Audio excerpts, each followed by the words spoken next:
sebelum itu izin ya Kak untuk membacakan sedikit informasi. Iya. Jadi Kak Cynthia ini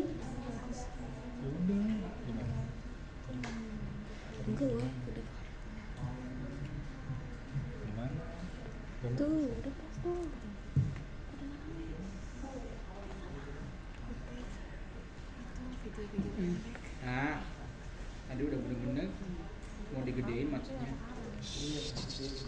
Jadi Kak Cynthia ini adalah seorang ibu rumah tangga teman-teman, tapi beliau ini adalah seorang sosiopreneur. Awalnya itu adalah seorang yang bekerja di dunia advertising, media dan juga banking ya Kak.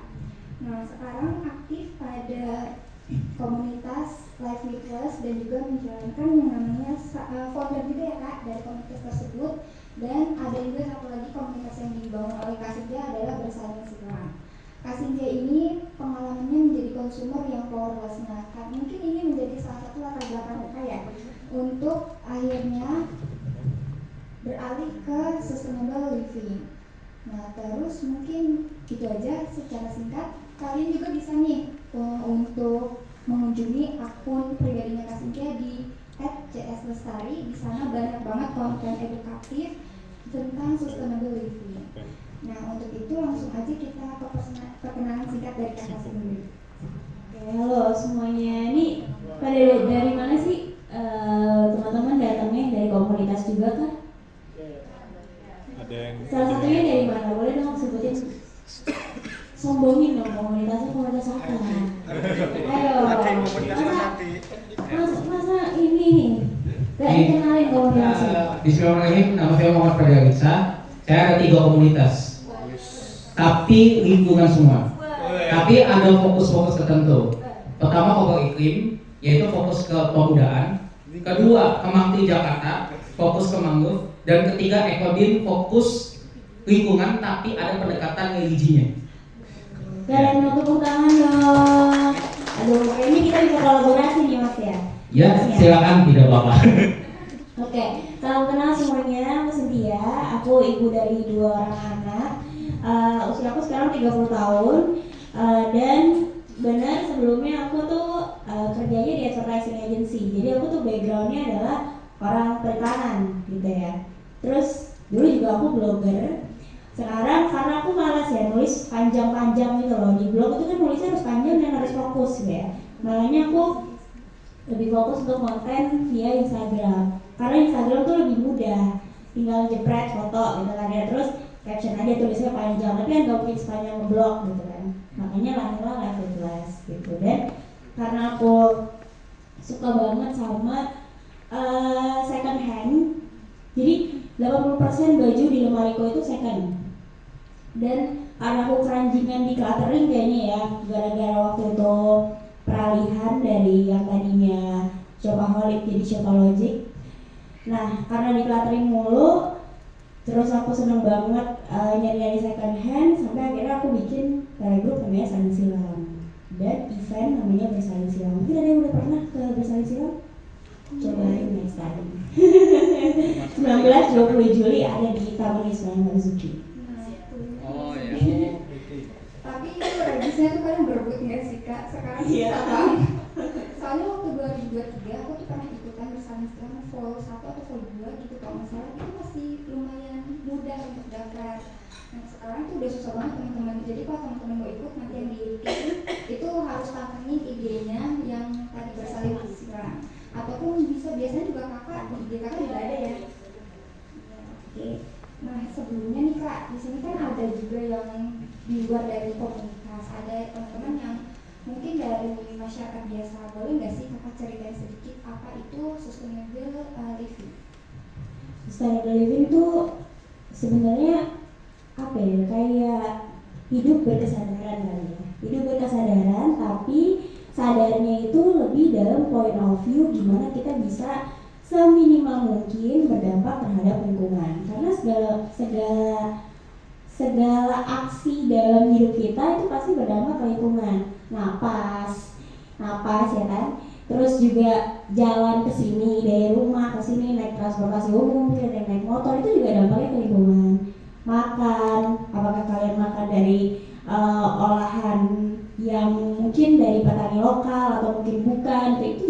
dampak lingkungan. Jadi sebenarnya sustainable living itu adalah hidup berkesadaran bahwa kita memang satu di antara ekosistem di mana kita bersama-sama dengan banyak makhluk lainnya gitu loh. Bukan entitas ya, tapi maksudnya makhluk lainnya maksudnya kayak ya lingkungan, tanaman, ekosistem laut, ya biota laut, biota di tanah, udara dan lain-lain. Jadi sebenarnya itu sih sustainable living ya, singkatnya hidup berkesadaran dengan meminimalkan dampak lingkungan dari segala macam aksi kita gitu.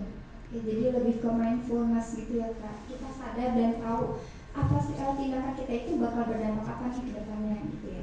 Nah kalau dari hal itu menurut Kakak seberapa penting sih kita untuk menerapkan hal itu?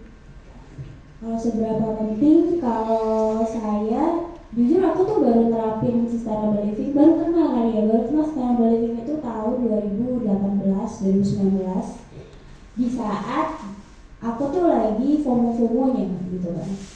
FOMO-FOMOnya ngerasa punya duit, ya kan tadinya kan anak kuliah, terus kerja. Kalau kerja kan kayaknya udah digaji orang, digaji orang tuh rasanya kayak kaya banget gue nih gitu ya. Ya ngerasa nggak kayak gitu ya, padahal sih gak seberapa mama gitu ya. Dulu sih UMR aja enggak gitu kan gaji gue, tapi kayak rasanya tuh ih sekarang udah punya uang, kayak inilah saatnya aku membuktikan kalau gue tuh bisa beli yang tadinya nggak bisa gue beli gitu kan. Dulu tuh aku nggak kenal sustainable living, kayak sustainable living tuh kayaknya berat banget, itu tuh bahasanya pemerintah, bahasanya orang yang udah kolot gitu kan ya. Kalau lagi muda-muda gini mau ngapain ngerti sustainable living ya nggak sih? Ya jadi dulu aku nganggapnya seperti itu. Terus tiba-tiba ngerasa penting karena waktu itu tiba-tiba aku juga jadi service generation.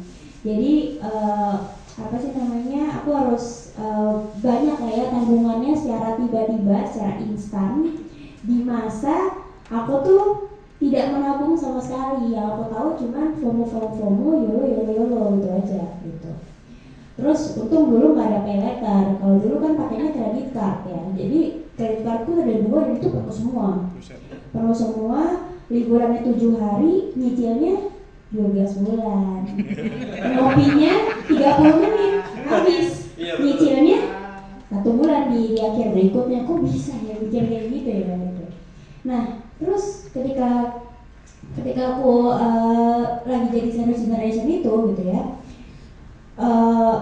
Aku tuh mulai berpikir gitu, ngapain sih gue ngelakuin semua ini gitu ya, ngapain sih gue mengejar apa sebenarnya gitu kan, numpukin barang, sampai aku tuh nyadar kalau ternyata spending aku yang paling besar itu selain pembelian barang-barang gak jelas, itu spending hangout.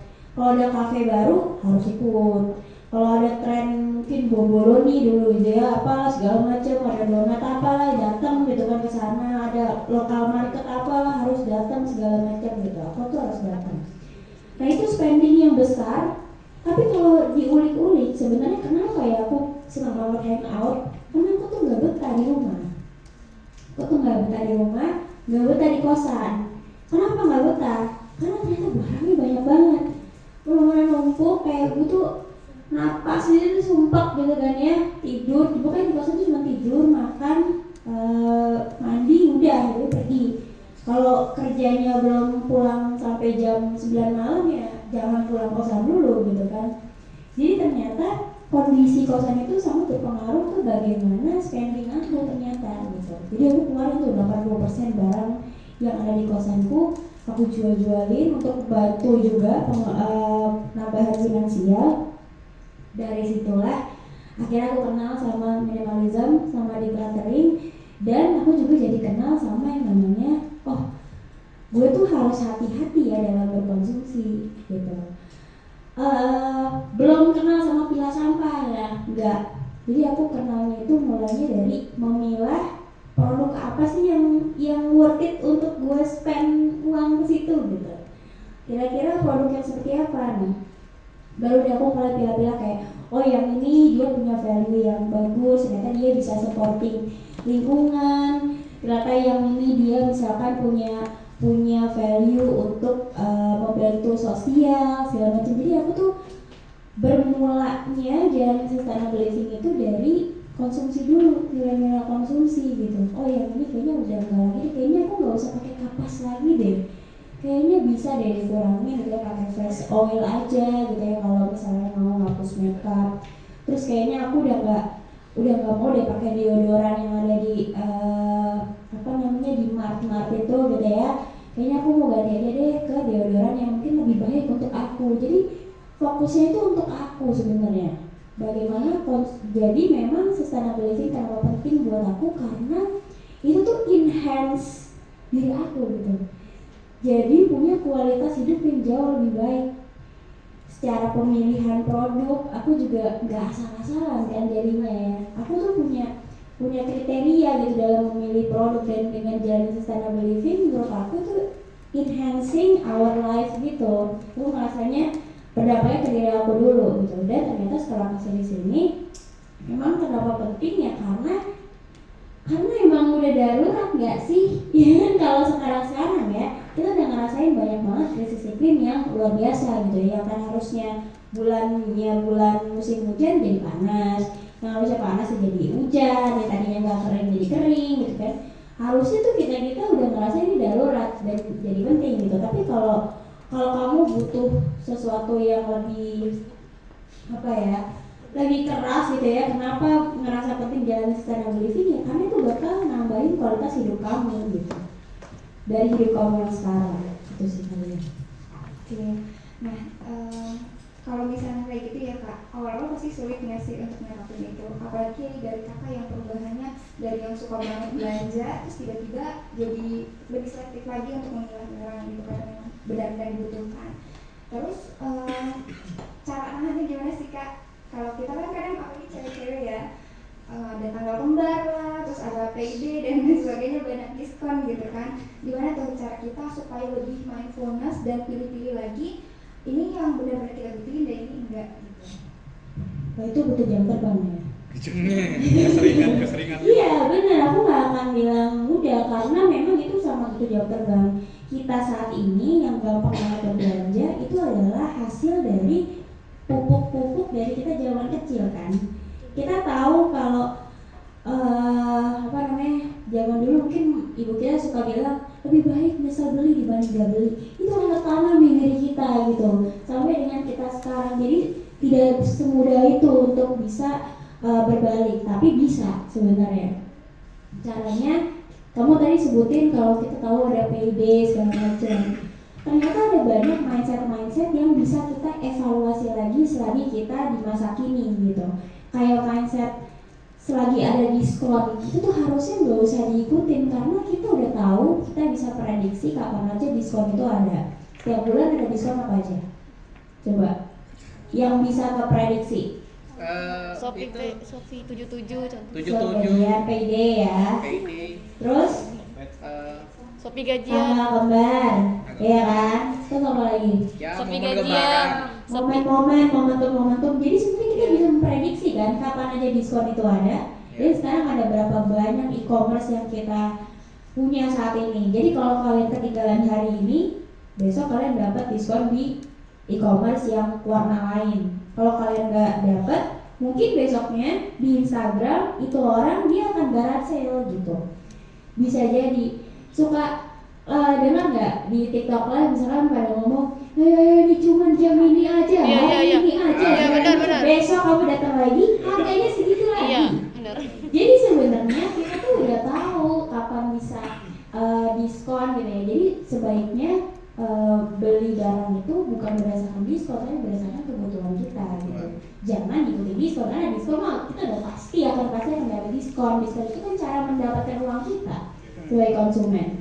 Terus yang kedua kayak mindset yang tadi aku bilang ya. Mindset yang pertama mindset buy now cry later. Ya, buy now cry later itu harusnya udah gak ada lagi di kepala kita, karena yang harusnya ada di kepala kita apa? Waiting before you buy. Buy now cry later itu dia create urgency, seolah-olah ini tuh harus dibeli gitu kan. Soalnya dia harus dibeli, padahal kenapa harus dibeli gitu.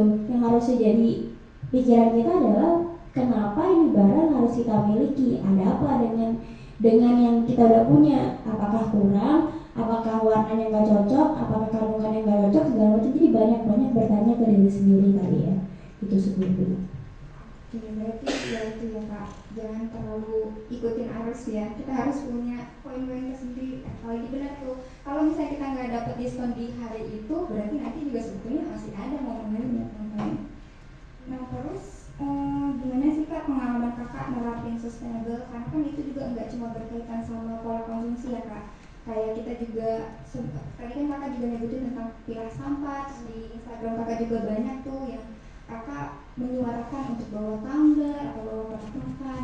Ketika menerapkan hal itu di publik, apa aja tantangannya gitu, dan gimana sih kalau kita menghadapi hal itu? Kalau dulu mungkin tantangan aku adalah malu kali ya, karena aku kan tadinya tuh cokoholik ya ceritanya ya. Kalau misalkan makan siang gitu ya, istirahat isoma di kantor, kebetulan kantorku itu bawahnya tuh ada kayak banyak jajanan, ada banyak kayak drugstore gitu kayak Guardian gitu lah ya, kan suka ada tuh ya plus 1 tambah 1000 misalkan kayak gitu ya. Jadi ya, bosku tuh udah tahu kalau aku setiap jam istirahat itu pasti cuma nenteng sesuatu. Jadi orang-orang di kantor tuh bahkan ketika aku resign, mereka bikinin kayak kenang-kenangan gitu, corner itu paper bag karena saking mereka tahu aku suka belanja. Jadi karena aku berasal dari orang yang seperti itu, begitu aku menyuarakan untuk less consumption, terus juga pilih-pilih segala macam, aku tuh malu untuk bersuara gitu. Karena jelas gue dijulitin kali kan kalau misalkan gue ngomong tiba-tiba ngomong kayak gitu ya, orang-orang taunya kan gue gimana. Makanya kenapa Life Ethics itu adanya di second account aku, karena aku gak berani ngomong itu di first account aku. Jadi Life Ethics adalah second account yang aku buat supaya orang yang kenal aku gak tahu gitu. Nah dulu tantangannya adalah malu, tapi perlahan-lahan setelah aku jalanin gitu ya, justru harusnya ini adalah satu hal yang membanggakan gitu. Karena mendingan dibilang SJW gara-gara gue minim sampah daripada gue si paling ngerusak gitu. Daripada gue jadi si paling nyampah, ya mendingan gue si paling minim sampah dong. Mana yang lebih baik? Iya kan? Aku tetap bisa trendy tanpa harus punya dampak yang lebih banyak dibanding mereka-mereka yang trendy tapi jadinya menimbulkan dampak yang besar terhadap lingkungan gitu. Jadi buat aku malu itu udah bukan jadi masalah untuk saat ini gitu. Jadi kalau kalian masih merasa ada yang malu, mungkin mindsetnya diubah. Seharusnya teman-teman tuh bangga tau, jadi one of a kind diantara mungkin teman-teman kalian yang lain yang belum di titik itu gitu, belum di titik ini gitu. Mereka tuh belum punya turning point-nya aja. Bisa jadi ketika kalian sharing di sosial media kalian, itu justru jadi turning point orang lain. Itu kali ya. Iya sih emang Kak malu jujur, karena kayak buat bawa wadah terus kayak bang beli bakso pakai wadah itu kayak malu pribadi. Karena sudah tiba-tiba gitu. Tapi kesini-sini kalau yang tadinya kayak aku malu, lama-lama kayak bang ada ya. Jadi kayak lihat nih. Gitu. Tapi ini gue ya. Gitu. Kalau boleh cerita sedikit, aku juga pernah beli mie ayam bawa wadah sendiri, terus Pak Ade mie ayamnya itu malah bilang bagus nih kalau kayak gini saya ngurangin uang untuk beli plastik katanya gitu kan, untuk beli kemasannya gitu sih. Jadi buat teman-teman berarti jangan enggak. Nah terus nih Kak, terkait sama hal itu juga, kalau respon dari keluarga Kakak gimana sih terkait perubahan? Pasti kan sama, kurang lebih mungkin sama, tapi ada bedanya nih. Kalau dari keluarga yang ada respon yang kok kadang gini ya, kalau dari orang-orang nganggapnya ribet nggak sih Kak? Kayak gitu kan kita harus bawa wadah, terus kita harus bawa tumbler kemana-mana berat dan lain sebagainya. Kalau dari keluarga inti kali ya, kalau dari keluarga inti jujur mungkin karena waktu aku menyadari kehidupan ini kayaknya aku udah nggak tinggal di rumah kali ya, kayak sama adik aku tuh nggak serumah, dia yang lagi sekolah, aku udah di kosan gitu ya, jadi mungkin nggak terlalu gimana. Cuman aku sama mamaku aja sampai sekarang itu masih melegowokan apa yang beliau lakukan meskipun itu nggak minim sampah gitu. Kenapa? Karena turning point tadi, nggak semua orang berada di titik yang sama kita. Kadang-kadang kita bisa ada di titik ini karena kalian datang hari ini misalnya, jadi kalian punya semangat buat minim sampah gitu ya ceritanya. Tapi kan mama kita nggak datang di hari ini dan dia nggak dapet turning point itu gitu. Jadi yang aku lakuin dulu mungkin kayak risih, sebel gitu ya kalau misalkan ada kenapa sih nyokap gue nggak gini gitu ya, masih numpuk barang. Jadi mungkin ketawa-tawa ada gue karena emang iya. Terus kenapa ya suami aku dia udah disediain tong sampah yang beda-beda tapi masih asal aja gitu ya. Tapi lama-lama aku belajar kalau seharusnya gaya hidup kita itu nggak bisa mengorbankan hubungan kita yang paling utama gitu. Jadi tidak ada satupun gaya hidup yang bisa merusak hubungan yang paling esensial sama kita gitu. Kalau misalnya orang terdekat kita mungkin belum berada dalam satu pemahaman yang sama-sama kita, seharusnya yang kita lakukan itu ada konsep namanya tara. Jadi tara itu yang pertama tolerance, kita bertoleransi karena mungkin dia tidak berada dalam satu turning point yang sama dengan kita. Yang kedua A itu acceptance, kita menerima bahwa mungkin dia ya memang belum kesana gitu, belum sadar mungkin gitu, tapi setidaknya dia mungkin udah mau mendengar kita, mungkin ada di bagian-bagian lain yang dia bisa diajak gitu ya. Yang ketiga R itu respect. Jadi kita respect apalagi mungkin sama orang-orang terdekat kita gitu, sama adik, sama kakak, sama mungkin orang tua, sama pasangan gitu. Kita respect sama mungkin ada beberapa pasangan aku tuh, suamiku dia sampahnya masih aut-autan ya, tapi aku respect sama dia karena dia memperbolehkan aku untuk milah sampah di rumah meskipun dia itu nggak suka kalau misalkan numpuk sampah. Jadi dia ngasih aku tempat khusus untuk milah sampah yang dianya bisa mentoleransi itu boleh ada di rumah. Jadi aku tetap respect gitu.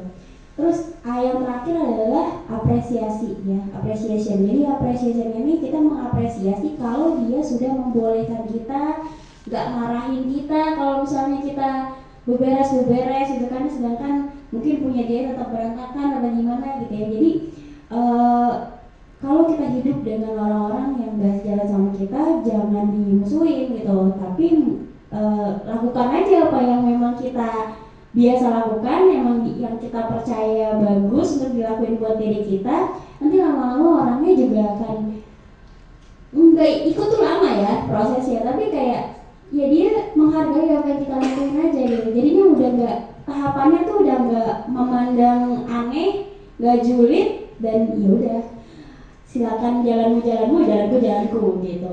Syukur-syukur orangnya nanti lama-lama ikut gitu sih. Supaya dibiasakan juga secara pelakuannya Kak, supaya jadi terbiasa. Aku aja sih ya. Oke, terus kalau misalnya Jangan ini angle-nya Kak, jangan di situ terus. tentang Ini kan tadi perubahan apa sih yang paling Kakak rasa sebelum dan setelah Kakak menerapkan sustainable living ini? Perubahan yang paling berasa ya, mungkin perubahan yang paling berasa buat aku adalah aku tuh jadi lebih, pandangan aku terhadap suatu benda tuh jadi lebih berbeda gitu. Kalau dulu tuh mandang benda itu berdasarkan mungkin fisik jadinya gitu ya, ini bagus, yang ini kayak estetik, yang ini kayak lucu segala macam. Tapi kalau sekarang tuh aku memandang benda jauh lebih dalam. Jadi kayak aku mau tahu nih sebenarnya dia tuh kayak begitu tuh sebenarnya buatnya tuh dari apa, ada cerita apa di baliknya, mungkin jahitannya kayak gitu mencong-mencong apa segala macam, apakah dia ecoprint atau mungkin dia dari perca apa segala macam gitu ya. Jadi ngelihat benda tuh nggak cuman ya terima jadi aja gitu, lihat story-nya itu sih, itu juga yang jadinya bikin kita jadi mindful consumption. Jadinya kita bisa terbiasa bertanya sebanyak-banyaknya sebelum melakukan pembelian. Itu sih yang paling berasa banget. Karena dulu kan aku kalau ngelihat benda itu ya asal jadi, dia lucu, dia cantik, dia bagus, gue beli gitu. Kalau sekarang gak bisa kayak gitu. Sebanyak-banyaknya pertanyaan yang harus kita tanyain ke diri kita sebelum kita mutusin konsumsi barang tersebut gitu. Kemudian kayak mungkin dampak lainnya yang juga berasa lebih ke ini kali ya, lebih ngerasa hidupnya tuh berkualitas gitu. Sebenarnya aku bilang jadi align kan, kenapa aku ngerasa penting jalan sustainable living, karena memang aku ngerasa kok jalanin ini tuh kualitas hidup aku tuh jadi naik gitu. Aku tuh jadi bisa kayak, oh ternyata ketika gue beli ini bukan hanya baik untuk gue, tapi ternyata si petani-petani lokal ini kebantu gitu. Oh ternyata kalau beli ini berarti aku juga supporting mungkin teman-teman kita, saudara-saudara kita yang ada di timur misalnya kayak gitu ya. Jadi lebih ngerasa berharga gitu loh hidupnya dibanding ada nilainya gitu dibanding mungkin asal beli yang mayoritas beli aja. Nah, sebelum setelah itu aku juga mau tanya juga nih Kak, boleh nggak Kakak ceritain sedikit tentang komunitas Kakak Life Witness dan juga bersama siang? Oke, jadi kalau Life Witness ini memang komunitas aku waktu itu ngomongin soal minimalism. Karena waktu itu aku memang turning point-nya kan dari situ ya, dari minimalism, dari decluttering yang sebanyak itu. Kemudian aku belajar itu namanya decluttering, it's a part of minimalism. Jadi aku belajar itu, sharing lah lebih banyak tentang minimalism. Kemudian di Life Class kita juga banyak ngomong tentang bijak berkonsumsi. Kenapa? Karena Indonesia itu nggak bisa menelan mentah-mentah kata-kata minimalis. Orang-orang di Indonesia itu udah terbiasa sama budaya yang sangat kaya. Kita itu kaya banget. Kaya secara budaya, kaya secara rasa, secara rempah, secara masakan dan lain-lain, sehingga menerima kata minimalis itu jadi satu hal yang sangat senjang gitu loh. Senjangnya tuh gede banget dan kayaknya nggak mungkin bisa gitu ya. Nah makanya Life Class sekarang campaign-nya itu tidak banyak ngomongin soal minimalism secara literal, tapi kita banyak ngomongin soal bijak berkonsumsi.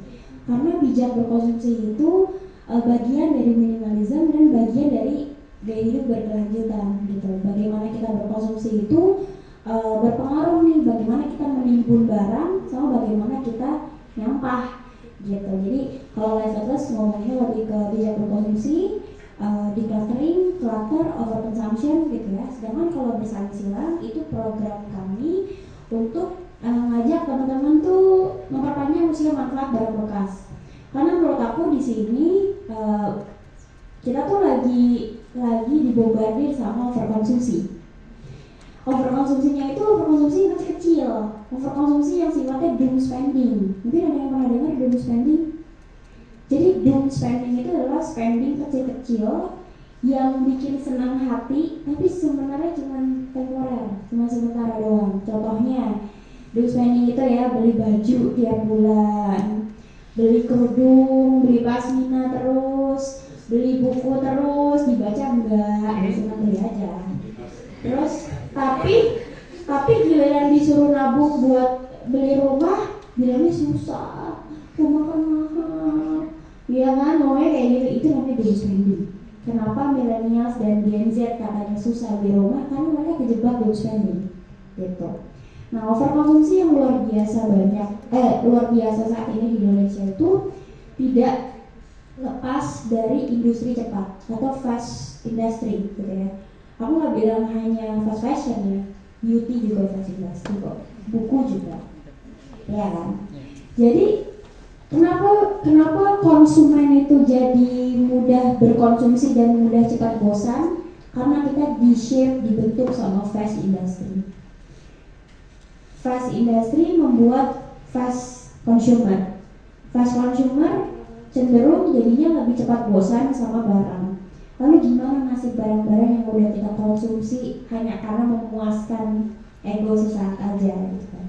Nah, di sini bersaing silang ngasih wadah buat bertukar barang. Jadi daripada lo beli baru lagi, mending lo pakai apa yang sudah ada di komunitas gitu.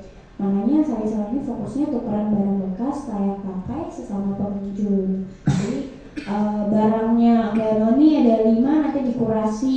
Kalau lolos kurasi 5, kamu bisa tukeran sama barang orang lain sesama pengunjung 5 juga. Gitu. Oke. Sedikit menolong dulu nih Kak. Kalau tadi kan Kakak juga ngomong tentang awareness ya. Menurut Kakak apa sih yang paling hal sederhana gitu bagi kita untuk menumbuhkan, misalnya kita kan ini udah bisa jadi udah tumbuh awareness untuk teman-teman yang udah datang ke sini. Nah kalau kita untuk ngajak orang lain supaya tumbuh awareness juga terkait tentang sustainability atau lain sebagainya, bagaimana menurut Kakak? Bersuara sih. Kalau menurut aku tuh dulu kalian tuh suka dengar nggak sih kalau kita tuh suka dijulitin SJW. Kalau orang-orang yang jalanin kayak gaya hidup minimalis gitu ya, medium sampah, ya SJW banget. Padahal sebenarnya harusnya kita tuh SJW itu kan social justice warrior ya. It's a good thing gak sih sebenarnya gitu ya. Nah, gara-gara sebutan SJW itu banyak orang yang jadinya tuh malu gitu untuk menyuarakan tentang gaya hidup berkelanjutan gitu kan. Nah, tapi mungkin balik lagi ya, justru sebenarnya kita tuh jangan malu tapi mestinya bangga gitu kan untuk jalanin gaya hidup ini karena kita adalah one of a kind. Kita justru harusnya bangga jadi si paling minim sampah dibanding si paling nyampah gitu. Jadi yang harus dilakuin adalah tetap bersuara sih. Posting sesering mungkin kali ya. Kalau sekarang sosial media kan lebih dekat sama kita ya dibanding teman kita sendiri ya. Ya kalau di sosial media tuh lebih dekat sama kita gitu. Jadi posting sesering mungkin aksi-aksi minim sampah kalian. Kita nggak pernah tahu dari postingan mana itu jadi turning point orang untuk mulai jalanin juga gitu. Jadi cara nemuin awareness-nya posting terus, nggak perlu maksa. Postingnya nggak perlu julid. Tapi semakin kalian posting, justru itu jadi konten yang terpapar sama orang. Konten itu kan, memilah konten itu sama dengan memilah sampah ya, sama pentingnya gitu. Jadi kalau semakin banyak teman-teman kita terpapar sama komen-komen kita yang memilah sampah itu atau minim sampah itu, harusnya itu juga bisa masuk ke dalam alam bawah sadar mereka gitu untuk bisa menormalisasi itu lah paling tidak gitu. Oke, nah kalau misalnya untuk diri kita sendiri nih Kak, itu kan pasti ada tantangan konsistensi nggak sih? Gimana cara kita untuk konsisten gitu untuk menjalankan hal ini? Iya, konsisten itu paling susah emang. Konsisten itu, tapi gini, dulu aku ngerasa konsisten itu susah karena aku idealis kali ya. Kayak nggak boleh salah sedikit pun. Kalau belum ngompos tuh rasanya kayak aduh, masa gue udah ngomongin minim sampah tapi ngompos aja enggak gitu. Aduh, masa aku udah minim sampah tapi aku masih beli barang gitu. Jadi merasa bersalah gitu. Tapi sebenarnya nggak harus nunggu semuanya dilakuin dulu kali ya. Nggak perlu nunggu semuanya dilakuin dulu. Lakuin apa yang kalian bisa lakuin. Nanti lama-lama progresnya tuh akan muncul di waktu yang tepat saat turning point-nya ada. Aku mulai ngompos tuh juga baru-baru, kayak mungkin setahun belakangan. Itu pun aku gak ngompos sendiri, aku numpang ngompos sama kompos kolektif namanya. Karena suamiku gak suka kalau punya kompos di rumah, dan aku menghargai dia, karena aku tinggal bersama dia. Jadi solusinya suamiku memperbolehkan aku untuk kompos kolektif gitu. Jadi pelan-pelan kali ya untuk menumbuhkan progres tersebut.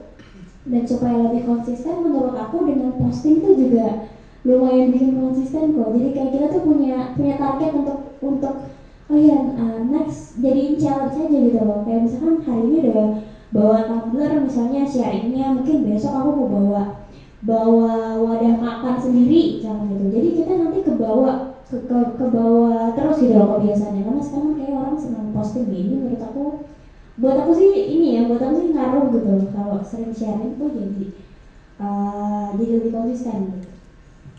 Sering di posting jadi sering kayak belum posting tentang ini nih, jadi ini dilakuin ya Kak.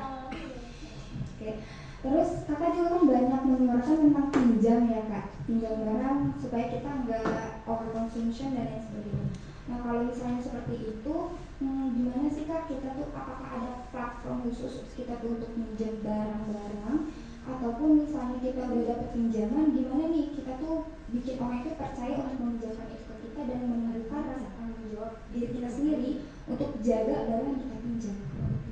Pinjamnya pinjam barang ya, bukan pinjam duit ya. Nah, aku nggak bilang pinjam duit ya, jadi pinjamnya itu pinjam barang.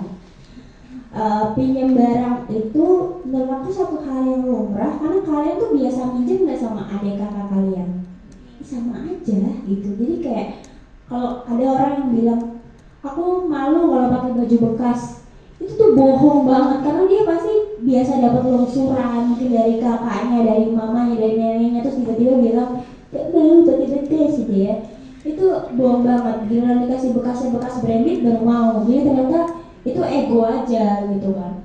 Nama mungkin kayak pinjam jujur aku nggak punya platformnya apa, karena aku biasanya minjem itu sama temen yang aku percaya aja sih, atau sama komunitas yang aku lagi ikutin gitu. Kayak misalnya kemarin aku minjem Kindle kan, aku mau baca, mau cobain gitu pakai Kindle. Daripada aku langsung beli, itu kan lumayan ya harganya ya. Kalau cuma impulsif aja, mendingan minjem dulu, trial apakah aku terbiasa.